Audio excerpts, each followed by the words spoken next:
अनामिका का प्रकाशन 1937-38 में हुआ। सरोज स्मृति और राम की शक्ति पूजा जैसी प्रौढ़ रचनाएं इसी संग्रह में समाहित है। सन 35 से 38 तक उनके गहन आत्म संघर्ष का काल है। 35 में उनकी कन्या सरोज की असामयिक मृत्यु होती है। निराला टूट जाते हैं। साहित्य में विरोधियों के व्यंग्य बाणों से वे बींध चुके थे। घर, समाज, बिरादरी और साहित्य में उन्हें असफलता का ही अभिशाप मिला, पर वे टूटकर भी पूर्णतः नहीं टूटे। राम की शक्ति पूजा का युद्ध उनका अपना युद्ध है, किंतु इस संग्रह की रचनाओं में हार और मृत्युबोध की कविताएं भी है। व्यंग्य का आरंभ यहीं से होता है। विरोधियों से लड़ने के लिए इससे कारगर हथियार दूसरा नहीं था।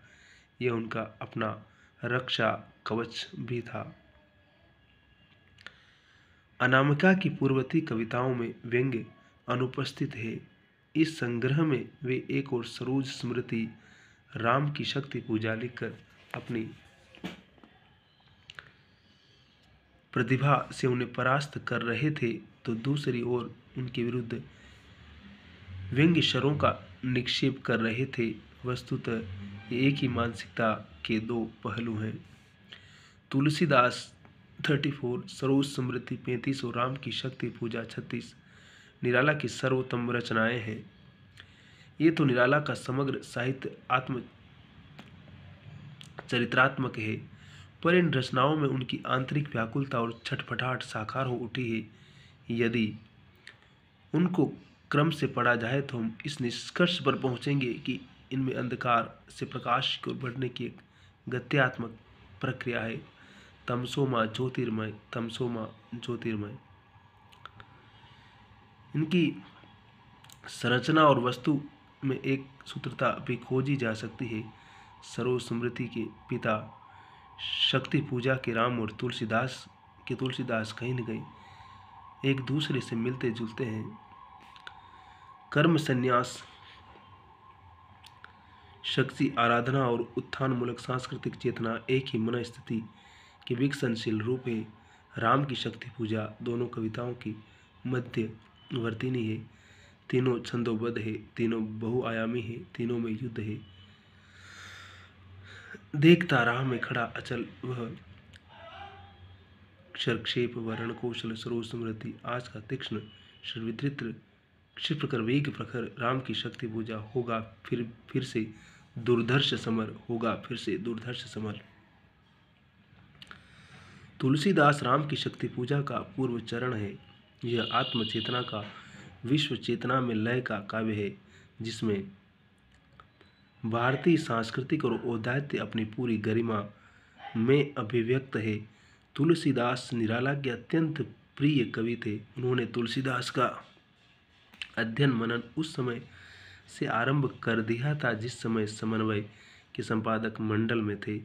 1922 में तुलसीदास पर उनका पहला लेख प्रकाशित हुआ। इसके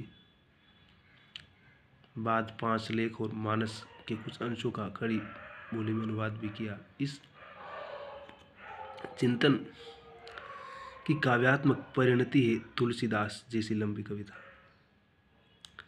इसमें राम का अंतर्मन, हनुमान का ऊर्ध्वमन और निराला का अपना व्याकुल चिंतनशील व्यक्तित्व है।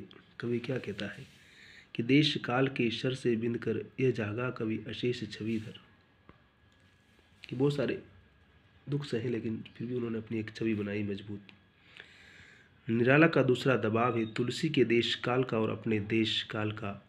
स्पष्ट है कि वह दूसरे देश काल को अपने देश काल के दृष्टिकोण से देखेगा। निराला ने यही किया। दोनों ही कवियों की समस्याओं का संबंध भारतीय संस्कृति के पुनरुद्धार से है। तुलसीदास का कथा तंतु अत्यंत क्षीण है। सरोज स्मृति और राम की शक्ति पूजा में कथाक्रम साफ परिलक्षित होता है।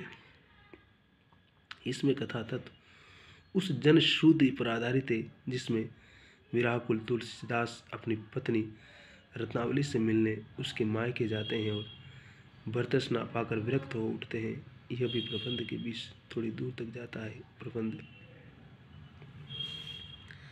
3 खंडों में बांटा जा सकता है: सांस्कृतिक रास, चित्रकूट प्रसंग और ज्ञानोदय। समझ गए ना। जब वो जाते हैं अपनी पत्नी के पास तो पत्नी को भगा देती है कि तू यहाँ पे क्या लेने के लिए आया। ऐसे प्रबंध में कथा तत्व की क्षीणता स्वाभाविक है। इसमें कई प्रकार के द्वंद्व है।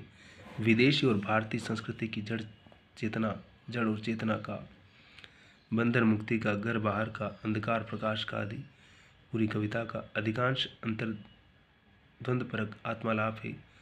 तुलसी के समय में देश साम्य संस्कृति की छाया में जड़, दीनहीन और पराजय की भावना से भरता जा रहा था। तुलसी विदेशी संस्कृति को हटाकर उसके स्थान पर भारतीय संस्कृति की प्रतिष्ठा करना चाहते हैं। और ये बार बार कहा उन्होंने।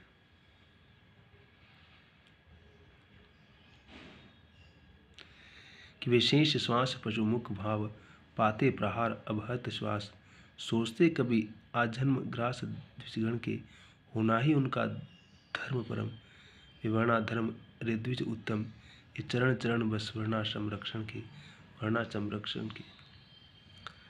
तुलसी के युग में वर्णाश्रम के रास की चिंता द्विज गुणों की थी, किंतु निराला युग में सोच की प्रक्रिया उलट गई है। अब निम्न श्रेणी के लोग अपनी वर्गहीनता के प्रति सचेत होने लगे हैं। संपन्न वर्ग के असंतोष की सीमा नहीं है, उसे और भी अधिक चाहिए। जीवन के जग के ही तो रहे जय के।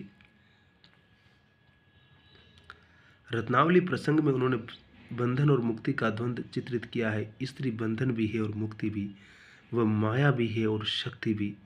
वह घर छोड़कर प्रवाह में बहाने का निश्चय करता है, फिर वही मन का चिरपरिचित उद्मन एक भरतवाक्य प्राची दिगंत उर्मे पुष्कल रविरेखा, पुष्कल रविरेखा।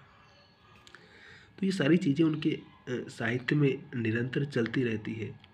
चाहे दर्शन की बात हो, चाहे भारतीय संस्कृति की बात हो, चाहे समाज में व्याप्त जड़ता की बात हो, उन सब पर कटाक्ष करते हैं निराला। और निराला इतनी आलोचना करते हैं, इसीलिए उनको बहुत परेशान किया गया अपने समय में।